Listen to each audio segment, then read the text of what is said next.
Big news in Philippine defense modernization. Assistant Secretary for Policy, Katherine B. Lingan of the Department of National Defense, recently visited the Korea Aerospace Industries booth at the Defense and Security Exhibition 2025, and what she saw could mark a historic turning point for the Philippine Air Force. During her visit, she was briefed on both the KF-21 Boramae, South Korea's advanced multirole fighter, and the FA-50 Fighting Eagle, which already forms the backbone of the PAF's light combat aircraft fleet. But what's truly exciting is this: the Philippines isn't just looking to buy jets this time. It's exploring local production and assembly of the KF-21 right here at home. According to Korean defense media, KAI and the Philippine government are now in discussions over a plan that could see 12 KF-21PH aircraft produced for the Philippine Air Force, with a local maintenance, repair, and overhaul facility, and even a final assembly line built in the Philippines. If this pushes through, the Philippines would become the first country in Southeast Asia to locally produce the KF-21 Boramae, a huge leap in aerospace capability. This initiative isn't just about strengthening air power. It's about building an independent defense industry, a direct extension of the self-reliant defense posture strategy of the Department of National Defense. So what makes the KF-21 Boramae so special? Developed by Korea Aerospace Industries with support from the Republic of Korea Air Force, the KF-21 is a twin-engine, 4.5-generation multirole fighter designed to rival aircraft like the F-16V and Gripen E at a much lower cost. It features a low radar cross-section design, advanced AESA radar, and modular avionics that make it easy to upgrade. The aircraft can carry air-to-air and air-to-ground weapons, including future integration with long-range missiles and precision-guided munitions. For a country like the Philippines, an archipelago with vast maritime areas, the KF-21's speed, range, and twin-engine reliability make it ideal for quick reaction missions and maritime domain awareness. Reports indicate that a Philippine negotiating team has already been dispatched to Seoul to discuss practical options, including the transfer of technology, local assembly, maintenance facilities, and even financing terms. If approved, this would go beyond the traditional buy-and-fly approach. Instead, it would mean building part of the KF-21 structure and systems locally, empowering Filipino engineers and technicians.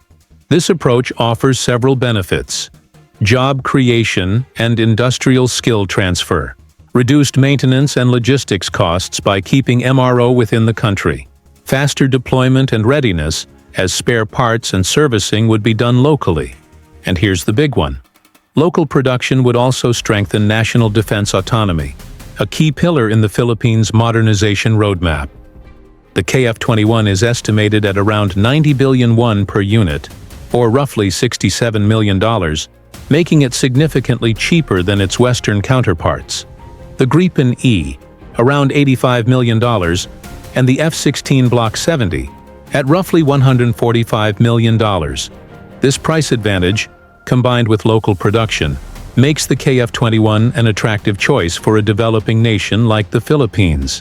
It's also compatible with existing FA-50 infrastructure, meaning that pilots, maintenance crews, and supply chains can be integrated more efficiently. Experts say that if this deal pushes through, it could become a game-changer in Southeast Asia. Why?